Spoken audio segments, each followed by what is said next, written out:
Iya, shalom saudara, kita berjumpa lagi di acara Mesbah Doa malam hari ini. Biarlah kita tetap setia, tetap bersemangat untuk terus mencari Tuhan dan memuji menyembah Tuhan. Keadaan di sekeliling kita boleh berubah, tapi kasih Tuhan juga tidak berubah. Tapi kita percaya bahwa kuasa Tuhan tidak pernah terbatas ya. Ya, biarlah kita mau terus bersemangat di dalam Tuhan. Kita mau terus bersuka cita di dalam Tuhan. Kenapa? Karena kita punya Tuhan yang hebat dan ajaib. Karena itu mari malam hari ini kita siapkan hati kita. Saya mau menyapa dulu buat yang ada di Indonesia, dari Sabang sampai Merauke. Shalom yang ada di luar negeri, di semua benua. Shalom, Tuhan Yesus menyertai dan memberkati kita semua. Kita mau datang pada Tuhan dalam hadirat Tuhan malam hari ini. Mari kita berdoa. Terima kasih Bapa. Kami mengucap syukur untuk segala kebaikan Tuhan, buat anugerah-Mu, buat kasih setia Tuhan yang tidak pernah berhenti dalam hidup kami. Kami mau berkata Engkau baik dalam hidup kami. Engkau Bapa yang baik yang tidak pernah meninggalkan kami. Terima kasih buat segala anugerah-Mu atas hidup kami. Bagian kami hanyalah mempercayai Tuhan, mempercayai firman-Mu, dan terus memuji menyembah Engkau. Apapun keadaan di hidup kami mau berkata Tuhan baik bagi kami. Terima kasih Tuhan. Terima kasih Yesus, terima kasih Roh Kudus. Bapakku yang baik, sangat ku cinta, kasih-Mu padaku semakin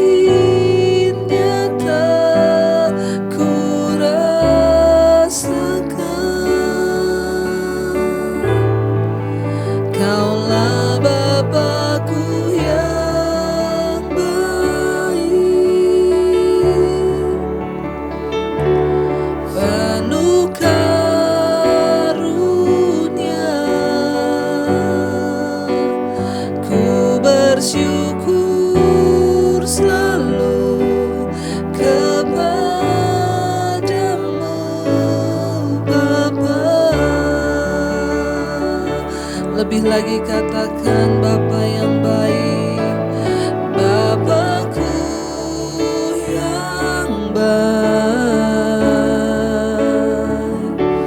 sangat ku cinta, kasih-Mu padaku semakin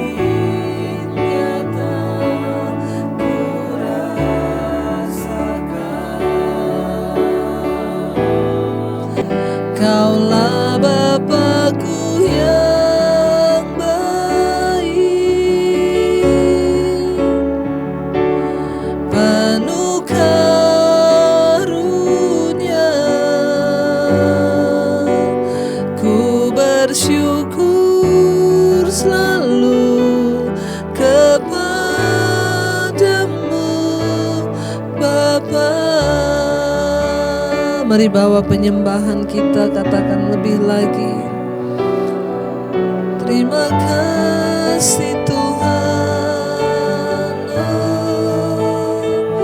Kau Bapa yang baik, Kau Tuhan yang benar. Segala pujian bagi-Mu Bapakku.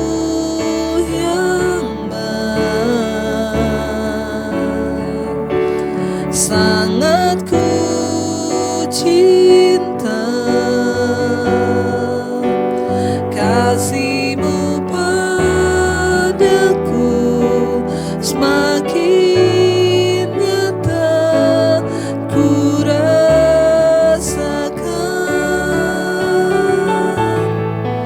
Kaulah Bapakku yang baik, penuh karunia. Ku bersyukur selalu kepada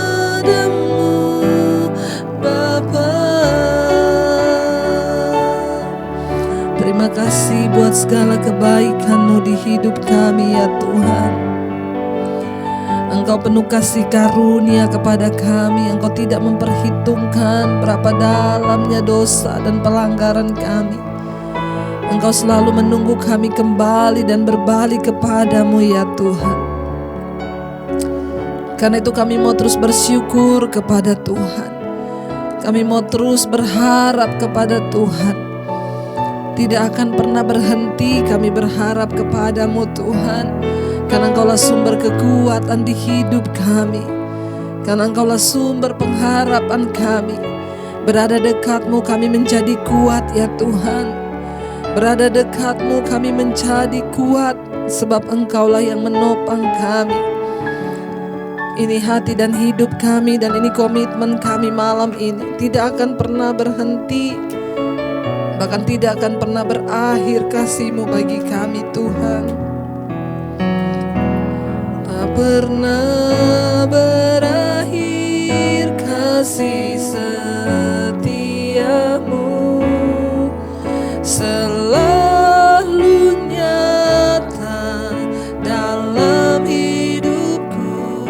Tak pernah berhenti berharap padamu Yesusku, Kau segalanya. Tak pernah berakhir kasih setia-Mu, selalu nyata dalam hidupku. Tak pernah berhenti berharap padamu Yesusku, Kau segala. Lebih lagi katakan tak pernah berakhir Tuhan. Yes, amin. Kasih setia-Mu bagi kami Tuhan, selalu nyata dalam hidupku. Tak pernah berhenti berharap padamu Yesusku, Kau segala. Mari angkat imanmu lebih lagi, katakan pada Tuhan, tak pernah berakhir kasih setia-Mu, selalu nyata dalam hidupku. Tak pernah berakhir berharap padamu Yesusku, Kau segalanya.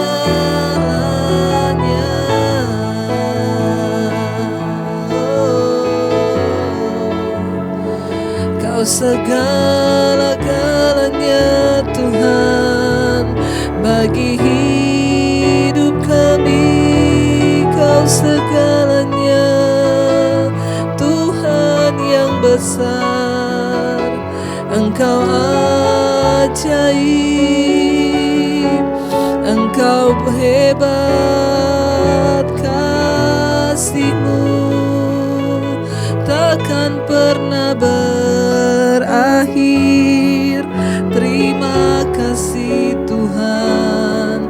Mari saudara, engkau yang mengharapkan Tuhan, katakan tak pernah berakhir kasih setia-Mu, selalu nyata dalam hidupku.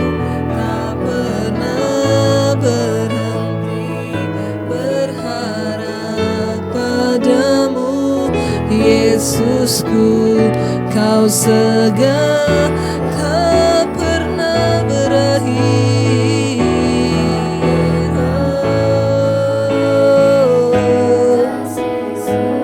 Kasih setia-Mu Tuhan tidak pernah berakhir di hidup kami, selalu nyata dalam hidup kami Tuhan, amin. Tak pernah pernah berhenti, kami pun berharap kepadamu Tuhan yang sanggup melakukan segala perkara. Lebih lagi dengan iman, katakan pada Tuhan, oh, tak pernah berakhir kasih setiamu, selalu nyata dalam hidupku, tak pernah berhenti berharap padamu, Yesusku, Kau segala. Sekali lagi dengan lebih sungguh katakan, tak pernah berakhir kasih setiamu, selalu nyata dalam hidupku, tak pernah berhenti berharap padamu, Yesusku, Kau segalanya.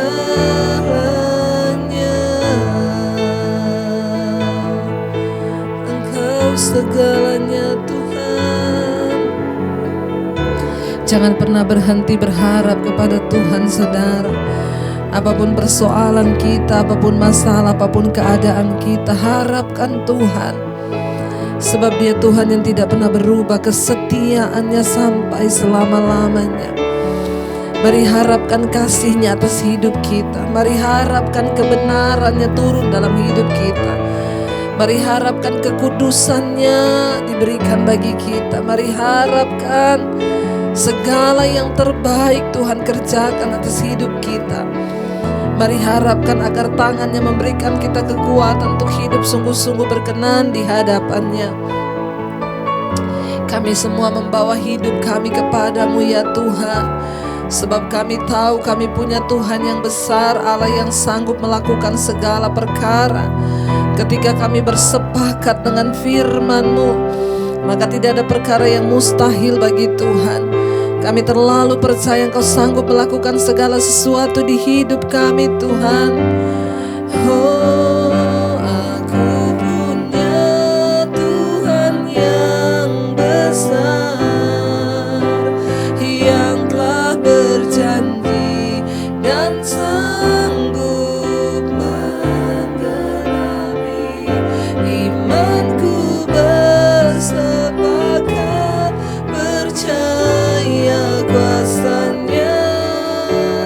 Ku terima sekarang kemenangan Dan kami punya Tuhan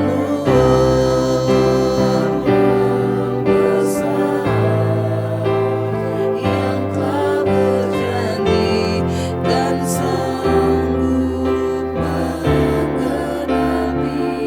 Imanku bersepakat percaya kuasa-Nya. Ku terima sekarang kemenangan Dan kami punya Tuhan besar, yang telah berjanji dan sanggup menggenapi. Imanku bersepakat percaya kuasa-Nya. Ku terima sekarang kemenangan Dan.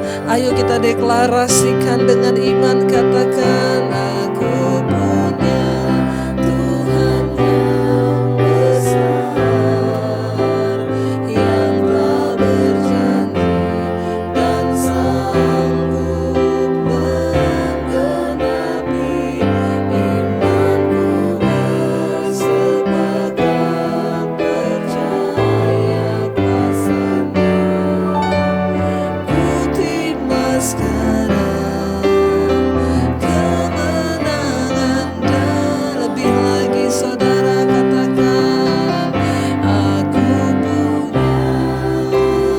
Kami percaya kami punya Tuhan yang besar, Tuhan yang berjanji dan selalu pasti menepati janji-Mu. Iman kami percaya Tuhan, kami bersepakat dengan Engkau. Yes Lord Jesus, ku terima sekarang kemenangan dari-Mu.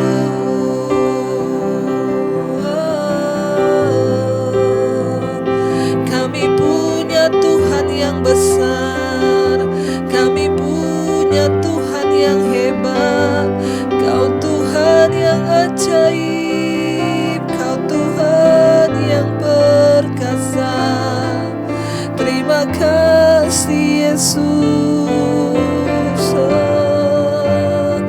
Kami mau tetap percaya, kami mau tetap berharap pada kuasa-Mu Tuhan. Terima kasih, aku punya Tuhan yang besar, yang telah berjanji dan sanggup menggenapi imanku bersepakat percaya kuasa-Nya.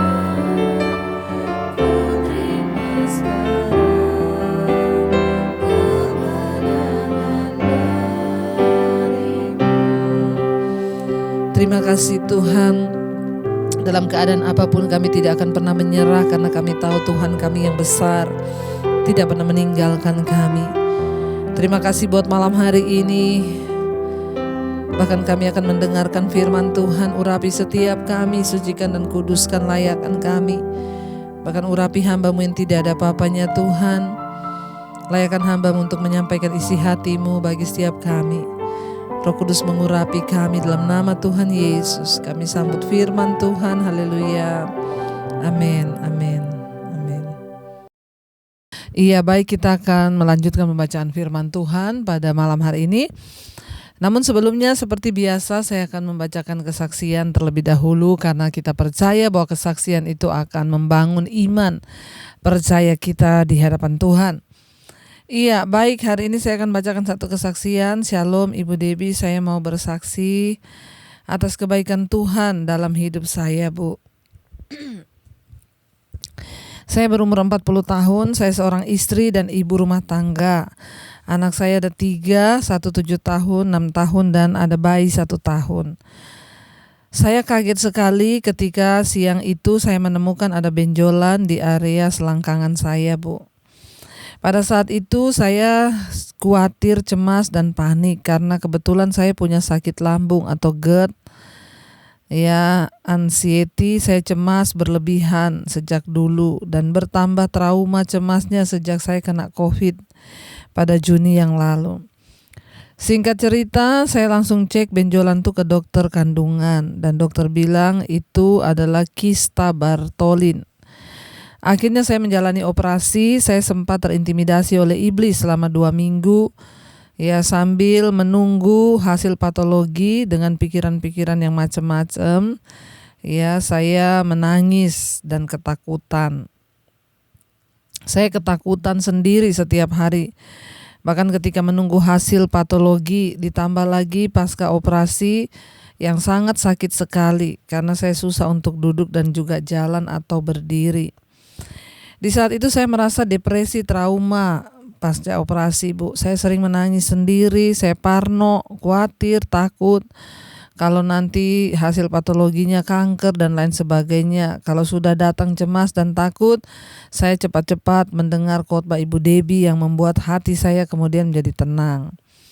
Dan puji Tuhan, Bu, Tuhan Yesus itu ajaib, dahsyat, ya. Sering sekali ya Tuhan itu menguatkan saya dan juga keluarga saya. Saya percaya Tuhan menyembuhkan kami dari COVID pada Juni yang lalu itu. Ya, Tuhan menyembuhkan saya dari sakit lambung ya, yang sampai 2 kali saya harus masuk IGD karena saya stres ya, dan mama dan kakak saya meninggal kena COVID. Jadi lambung saya juga kena imbasnya ya. Iya, karena mama dan kakaknya meninggal karena COVID, jadi ibu ini asam lambungnya naik ya karena stres memikirkan itu. Dan sekarang Tuhan Yesus menyembuhkan juga operasi saya, bahkan benjolan ini ya sudah sembuh sehingga saya bisa berjalan, saya bisa duduk normal lagi, menggendong anak saya yang berusia 1 tahun. Setelah kontrol balik 2 minggu, puji Tuhan Bu, jahitannya sudah membaik dan juga hasil patologinya sudah keluar, itu tidak berbahaya, hasilnya semuanya baik-baik saja. Setelah saya selesai konsul dokter, saya seketika itu saya keluar dari ruangan praktek dokter, saya langsung mengucap syukur. Terima kasih Tuhan Yesus, tak henti-hentinya saya mengucap syukur buat kebaikan Tuhan. Saya bersyukur bisa mengenal dan bisa tahu channel YouTube Ibu Debbie. Itulah yang membuat hati dan pikiran saya menjadi tenang. Kalau sudah mendengar khotbah Ibu, semua itu ya karena Tuhan Yesus ya Bu. Saya mengucapkan banyak terima kasih buat Ibu dan keluarga. Semoga Ibu dan keluarga selalu sehat, diberkati Tuhan. Amin, amin, amin. Iya saudara, ya satu kesaksian yang luar biasa yang boleh kita dengar hari ini dari seorang ibu ya yang mengalami traumatik karena orang tuanya dan juga kakaknya dipanggil Tuhan karena COVID. Ya, dan ketika mereka bulan Juni yang lalu terkena COVID satu keluarga, ya puji Tuhan, Tuhan menyembuhkan. Bahkan ketika ibu mengalami kista juga operasi dan Tuhan juga menyembuhkan. Memang ya iblis itu selalu mendakwa kita. Pekerjaan iblis itu menuduh, mendakwa, menakut-nakuti. Ada begitu sudah banyak macam datang di benak kita ya. Tetapi benar Ibu ya, setiap kali Ibu khawatir, Ibu mendengarkan firman. Setiap kali takut mendengarkan firman. Puji Tuhan. Saya juga bersyukur puji Tuhan semua karena anugerah Tuhan sehingga ya saya boleh dipercayakan Tuhan untuk membawa pelayanan di YouTube yang saya mendengar banyak sekali kesaksian orang mengalami ya kekuatan ketika dalam kelemahan. Kita percaya itu semua karena Roh Kudus lah yang mengurapi. Ya terima kasih buat dukungan saudara bagi pelayanan kami, dukungan doa dan dukungan semua-muanya. Tuhanlah yang akan membalaskan. Kami hanya melakukan apa yang bisa kami lakukan. Ya tetaplah kuat Bu di dalam Tuhan dan jangan pernah menyerah, jangan mau intimidasi iblis, tetapi kita mau terus berpegang pada firman Tuhan ya dan amin. Baik, kita akan melanjutkan pembacaan firman Tuhan hari ini. Kita sudah sampai, kemarin sudah selesai kitab Yoel dan sekarang kita masuk ke kitab Amos saudara ya. Jadi Amos ini Amos ini diangkat Tuhan jadi nabi untuk Israel pada sekitar tahun 760 sebelum Masehi ya. Lalu ya, apa yang menjadi tujuan penting dari kitab Amos ini ditulis untuk memberitakan penghukuman Allah atas Israel, yaitu kerajaan utara karena berpuas diri, menyembah berhala dan juga menindas kaum miskin, ya. Dan kita lihat di sini tanggal penulisan dari kitab Amos ini mungkin selama pemerintahan Raja Yerobeam II dari Israel dan juga Usia dari Yehuda pada waktu itu ya. Latar belakang dari kitab Amos ini adalah orang-orang kaya di Israel yang menikmati kedamaian dan kemakmuran. Mereka merasa berpuas diri sehingga mereka menindas kaum miskin, saudara. Bahkan mereka menjual orang-orang miskin itu sebagai budak. Ya, tetapi Israel akan segera ditaklukkan oleh Asyur dan orang-orang kaya itu sendiri akan menjadi budak daripada ya apa yang Tuhan kerjakan. Ya, dan ayat kunci dari kitab Amos ini, ya tetapi biarlah keadilan bergulung-gulung seperti air dan kebenaran seperti sungai yang selalu mengalir. Jadi tokoh penting dari kitab Amos adalah Amos, Amasya dan Yerobeam II. Tokoh penting dari kitab ini ada 3, yaitu Amos sendiri, Amasya, Yerobeam II ya. Dan tempat utamanya ya dari kitab Amos ini adalah Betel dan Samaria. Ya, jadi Amos ini menggunakan banyak kiasan yang menarik untuk mengenal ya pengalamannya sebagai gembala dan petani ya. Bahkan kita nanti akan melihat bagaimana pesan-pesan Tuhan dari kitab ini, saudara. Iya, baik, kita masuk saja ya. Sekarang kita akan melihat Amos pasal yang pertama. Ya, judul perikopnya di sana ya kalau kita rangkum yaitu pemberitaan tentang penghukuman. Jadi semua hampir sama.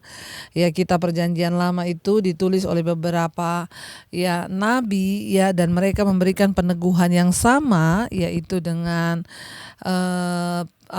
pesan-pesan Tuhan agar bangsa ini bertobat dan terhindar dari penghukuman Allah. Ya, pemberitaan tentang penghukuman itu nanti kita akan baca dari Amos pasal yang pertama, saudara ya. Judulnya adalah perkataan yang dinyatakan kepada Amos ya, salah seorang peternak domba dari Tekoa, tentang Israel pada zaman Usia Raja Yehuda dan dalam zaman Yerobeam anak Yoas Raja Israel 2 tahun sebelum gempa bumi.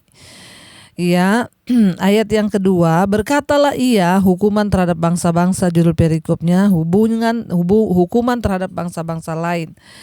Ayat 2, berkatalah ia, Tuhan mengaum dari Sion dan dari Yerusalem, ya. Ia memperdengarkan suaranya, keringlah padang-padang penggembalaan dan layulah puncak-puncak gunung Karmel. Saudara, Amos ini adalah seorang gembala ya dan penanam pohon ara dari kerajaan selatan, yaitu di Yehuda. Secara politis Israel berada ya pada puncak kekuasaannya dengan perekonomian yang sangat makmur itu di zamannya Amos ini, saudara ya. Tetapi kerohaniannya justru menurun dan rusak ketika mereka sudah diberkati oleh Tuhan. Berhala-berhala mereka sembah ya di seluruh negeri, terutama di Betel, yang seharusnya merupakan pusat kegiatan agama bangsa itu, ya berubah menjadi tempat penyembahan berhala ketika mereka malah sudah diberkati oleh Tuhan, saudara ya. Seperti Hosea, Amos juga diutus oleh Allah untuk menyampaikan ya pesan Tuhan ya tentang penghukuman, tentang pertobatan, diajak untuk kembali berbalik kepada Tuhan ya. Tuhan menyuruh ya Amos itu menyampaikan pesan, ya menyampaikan bagaimana kebejatan sosial dan agama itu terjadi begitu luar biasa. Ya, kira-kira 30 atau 40 tahun sesudah Amos bernubuat, Asyur akhirnya menghancurkan ibu kota yakni Samaria dan menaklukkan Israel itu pada tahun 722 sebelum Masehi.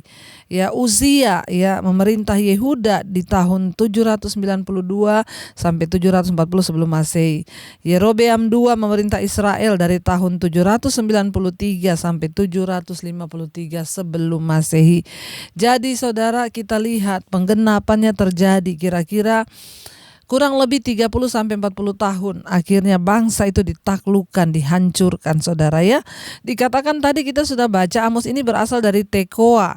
Tekoa itu adalah tempat kelahiran Amos ya, terletak di padang penggembalaan domba yang tidak rata di negeri Yehuda, kira-kira 10 mil di sebelah selatan Yerusalem.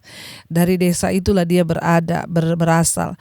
Jauh sebelum Amos dilahirkan, seorang perempuan Tekoa pernah membantu memperdamaikan Daud dengan putranya yang memberontak, yaitu Absalom. Ya, jadi Amos ini beternak domba. Ya, dan itu bukanlah pekerjaan yang berurusan dengan hal-hal rohani sebenarnya. Kalau kita lihat Tuhan memanggil Amos ini, dia nih seorang peternak. Tidak ada hubungannya dengan teologi ya kalau mau dipikir ya. Amos itu seorang ya penggembala kambing domba ya. Jadi tidak ada hubungan dengan hal-hal rohani. Akan tetapi ia menjadi ya alat Tuhan untuk menyampaikan pesan Allah kepada orang lain. Pekerjaan Anda mungkin tidak ada urusannya dengan hal-hal rohani. Ya, tetapi bisa jadi saudara, Tuhan memakai saudara di bidang saudara masing-masing untuk menyampaikan pesan Tuhan bagi orang-orang yang saudara jumpai. Ya, seperti yang pernah dulu bersaksi di sini, ada seorang dokter yang bersaksi di Mesbah Doa. Dia berkata, terima kasih Bu Debbie. Saya dulu berpikir pelayanan itu hanya di gereja, berdiri di mimbar, pegang mic. Tapi setelah saya mengikuti khotbah Ibu dan juga Mesbah Doa, Mesbah Syukur, saya mengerti bahwa Tuhan memakai siapa saja, di bidang apa saja. Jadi sekarang sebagai seorang dokter, saya juga ikut mendoakan pasien yang datang, membawa mereka kepada Tuhan supaya mereka mencari Tuhan. Jadi luar biasa, dan banyak orang yang dijamah Tuhan lewat pelayanan. Kita lihat di sini Amos ini adalah seorang peternak peternak domba. Tidak ada hubungan dengan rohani-rohani atau teologia. Tapi kita tidak bisa membatasi Allah sebab Tuhan bisa memakai siapa saja yang Dia pilih untuk menjadi kepanjangan suaranya, untuk menyampaikan kepanjangan hatinya. Ya, termasuk saya yang tidak disangka-sangka dulu tidak ada cita-cita mau jadi pendeta, tapi tiba-tiba ditangkap Tuhan dan ternyata Tuhan memakai saya untuk menyuarakan kebenaran agar orang-orang boleh mendapatkan suara penggembalaan dari firman Tuhan dan mereka berbalik dari dosa dan berbalik kepada Tuhan. Tuhan itu ajaib, karena itu jangan pernah batasi hidupmu, jangan pernah batasi apapun yang Tuhan mau pakai atas hidup kita. Ketika kita mau sungguh-sungguh berserah, maka Dia Tuhan sanggup. Jika saudara dimanapun engkau berada, jika Tuhan menghendaki, saudara akan dipakai untuk menjadi alatnya melakukan hal-hal yang luar biasa. Tidak peduli berapapun pekerjaan saudara hari ini, mungkin saudara hanya seorang pekerja, seorang buruh, seorang dokter, seorang siapapun kita bisa dipakai Tuhan, bukan karena titel teologi yang kita miliki, bukan karena pendidikan sarjana yang kita punya. Tuhan melihat hati kita ketika Dia memakai kita. Di dalam kitab Sakaria bahkan ada catatan sejarah lain mengenai periode ini, menyebutkan terjadinya gempa bumi pada waktu itu. Karena tadi kita melihat sebelum gempa bumi dikatakan dalam Alkitab Allah itu sering dilukiskan sebagai seorang gembala dan umatnya sebagai domba. Sebagai seorang gembala Allah memimpin dan melindungi kawanan dombanya.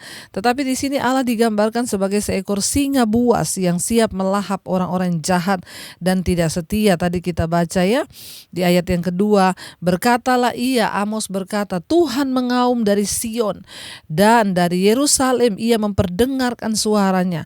Keringlah padang-padang penggembalaan dan layulah puncak gunung Karmel. Ini bicara tentang hari Tuhan yang kemarin kita sudah baca di Yoel. Hari Tuhan bukan hanya bicara tentang kiamat, tapi hari penghukuman, waktu penghukuman. Bahkan bisa jadi hari Tuhan berbicara tentang hari pertobatan. Beberapa waktu yang lalu saya menerima konseling dari seorang ibu. Dia berkata, ibu, saya ini istri simpenan. Dan akhirnya sekarang suami saya memutuskan untuk dia itu tidak lagi menafkahi saya, dia kembali kepada istri lamanya. Saya tertekan, ibu, rasanya saya mau bunuh diri. Saya bilang kepada ibu ini, ibu, lihatlah ini waktu Tuhan untuk hidupmu. Karena Tuhan mau beresi engkau dari dosamu. Jangan jadi istri simpenan. Ibu harus bersyukur kalau akhirnya laki-laki itu berkeputusan kembali kepada istrinya dan dia sudah mau melepaskan ibu. Lihatlah ini sebagai hari Tuhan atas hidupmu, karena Tuhan sedang berperkara, Tuhan mau membereskan hidupmu. Jadi itu juga adalah hari Tuhan. Ayat yang ketiga berkata, beginilah firman Tuhan, karena 3 perbuatan jahat Damsyik, bahkan 4, aku tidak akan menarik kembali keputusanku. Oleh karena mereka telah mengirik Gilead dengan eretan pengirik dari besi. Ayat yang ketiga berkata di sini, saudara, Damsyik adalah ibu kota Aram. Pada masa lalu Aram adalah salah satu musuh Israel yang paling berat. Jadi Aram ini musuh Israel paling berat. Damsyik itu ibu kotanya, saudara. Setelah kekalahan Aram oleh Asyur pada tahun 732 sebelum Masehi, Damsyik tidak lagi merupakan ancaman yang nyata bagi Israel. Jadi di sini Alkitab Tuhan berkata, beginilah firman Tuhan ayat yang ketiga, karena 3 perbuatan jahat Damsyik, bahkan 4, aku tidak akan menarik kembali keputusanku, oleh karena mereka telah mengirik Gilead dengan eretan pengirik dari besi, kata firman Tuhan.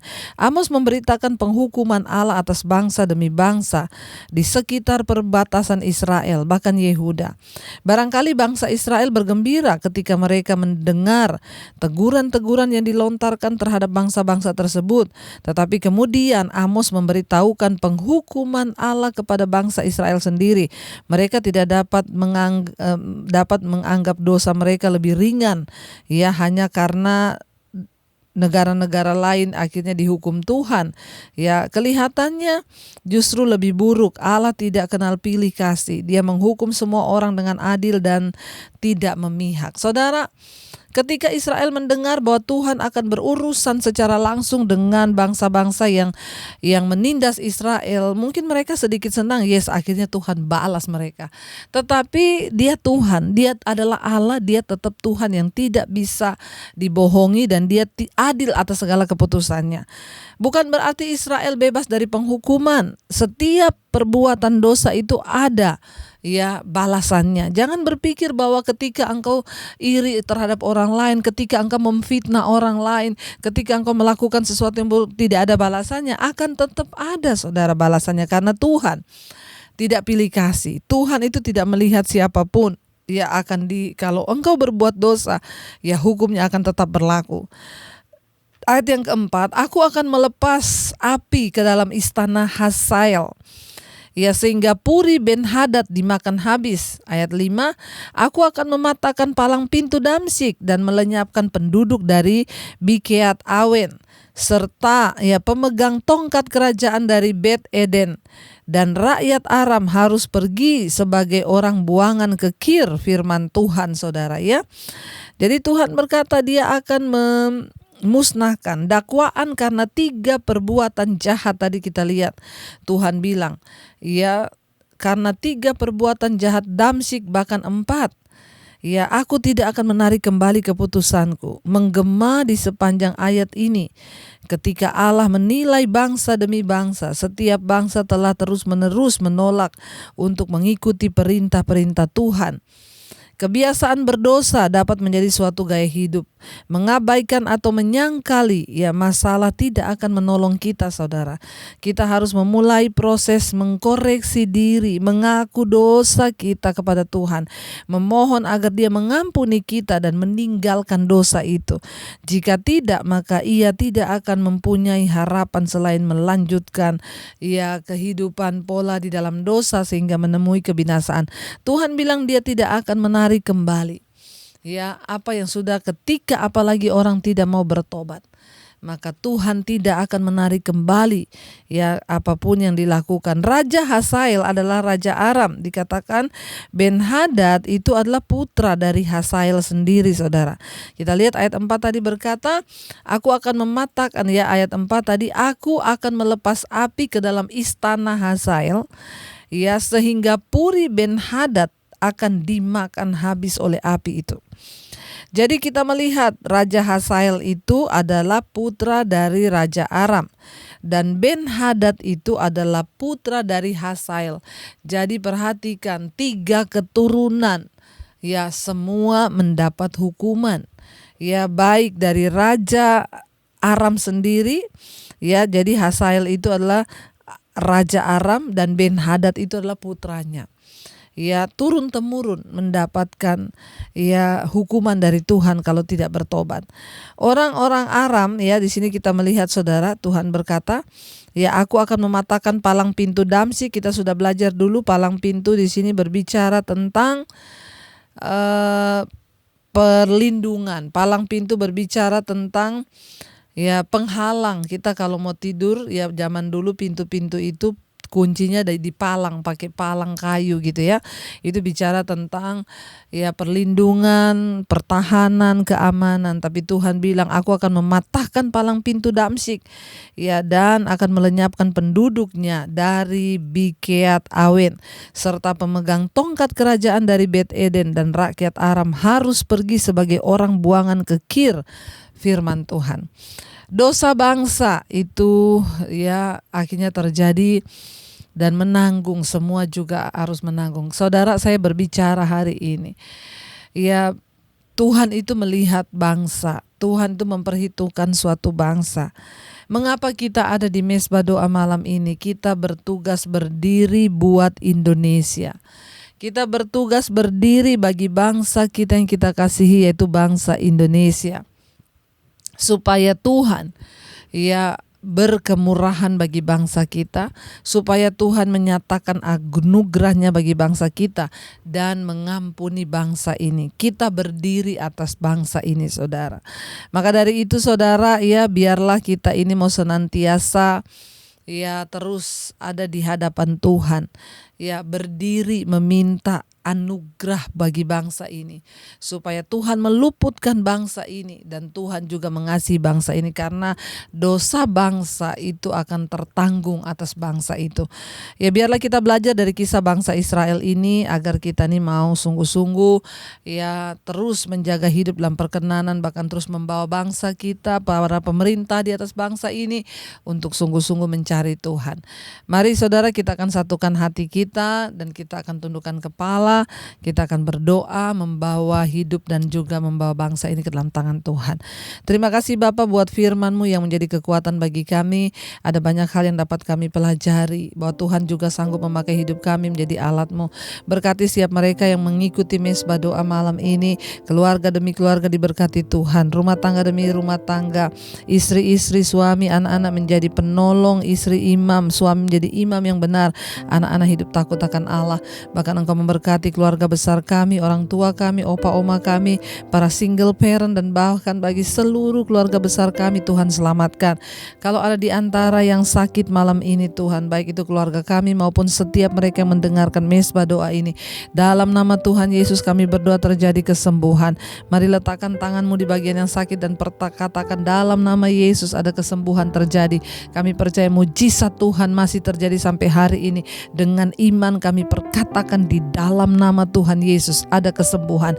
Kami berdoa kalau sakit ini datang karena dosa, ampuni kami Tuhan. Kalau karena kuasa kegelapan, kami tolak, patahkan, hancurkan di dalam nama Tuhan Yesus. Bapa, Engkau memberkati setiap anak-anak-Mu. Engkau memberkati setiap mereka yang terus setia mengikuti Mesbah Doa, terutama sembuhkan jiwa kami agar tidak ada sungut-sungut, sakit hati, kekecewaan. Kami berserah penuh kepada Tuhan, mensyukuri semua hal yang terjadi. Tuhan terus memberkati Bapa untuk setiap mereka yang ada dalam persoalan yang pelik, yang ada dalam tekanan hidup yang berat, masalah hutang piutang, masalah sakit penyakit, pergumulan rumah tangga. Tuhan sanggup memulihkan, bahkan menyembuhkan. Bapa, berkati setiap mereka yang terikat dengan kenajisan percabulan, yang terikat dengan perselingkuhan, yang terikat dengan homoseksual, lesbian, yang terikat dengan segala dosa-dosa kenajisan percabulan, dengan ketakutan, kekhawatiran, kecemasan, yang terikat dengan kepahitan, amarah, kedengkian, iri hati. Kami tolak semua itu di dalam nama Tuhan Yesus. Kau berikan kelegaan Bapa bagi anak-anak-Mu, umat-Mu yang berseru kepadamu. Tuhan juga terus memberkati mereka yang berkekurangan. Engkau cukupkan setiap mereka rindu punya keturunan anak, keturunan ilahi. Tuhan bukakan kandungan yang tertutup. Kami tahu tidak ada perkara yang mustahil bagi Tuhan. Engkaulah sumber kehidupan. Berkati Bapa untuk setiap mereka juga hari-hari ini yang terus berdoa Tuhan, bersama-sama dengan kami membawa bangsa ini ke dalam tangan-Mu. Kami berdoa menyerahkan Indonesia dalam tangan Tuhan. Kami berdoa Bapa, Engkau lawat bangsa kami dari Sabang sampai Merauke. Engkau Tuhan memberkati bangsa ini dengan keamanan, ketentraman yang daripada-Mu. Kami tahu dan percaya jika bukan Tuhan yang menjaga kota dan bangsa, sia-sialah usaha para penjaga. Kami berdoa Engkau memberkati Bapak Presiden Jokowi, wakilnya Pak Maruf Amin, seluruh jajaran TNI, Polri, seluruh kabinet yang ada, bahkan semua yang para pejabat ada di atas bangsa ini, dijauhkan dari segala roh-roh ketamakan, roh-roh penyembahan berhala, bahkan roh-roh Tuhan segala cinta uang, korupsi. Kami tolak dari atas bangsa kami. Tuhan turut bekerja. Kami memohon anugerah-Mu atas bangsa kami Indonesia. Perhitungkan setiap kami yang terus berdoa membawa bangsa ini Bapa. Ampuni Indonesia. Lawatan Tuhan terjadi dari Sabang sampai Merauke. Hujan pertobatan tercurah sehingga kami percaya tidak ada kematian massal karena COVID, tapi yang ada kesembuhan massal dan pertobatan massal. Terima kasih Bapa, berkati semua bangsa yang terus setia berdoa di 5 benua, Asia, Afrika, Amerika, Eropa, Australia, semua negara-negara bagian di dalamnya. Tuhan terus memberkati. Kami percaya kami disembuhkan, kami dipulihkan, kami diberkati Tuhan. Bahkan kami diberi kekuatan untuk menjalani setiap proses hidup sehingga kami keluar sebagai pemenang.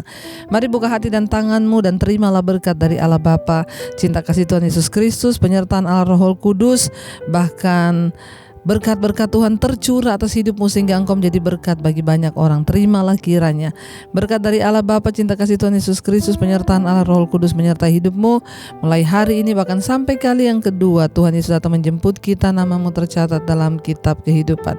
Dalam nama Tuhan Yesus yang percaya diberkati, katakan bersama amin. Tuhan memberkati. Shalom dan Immanuel.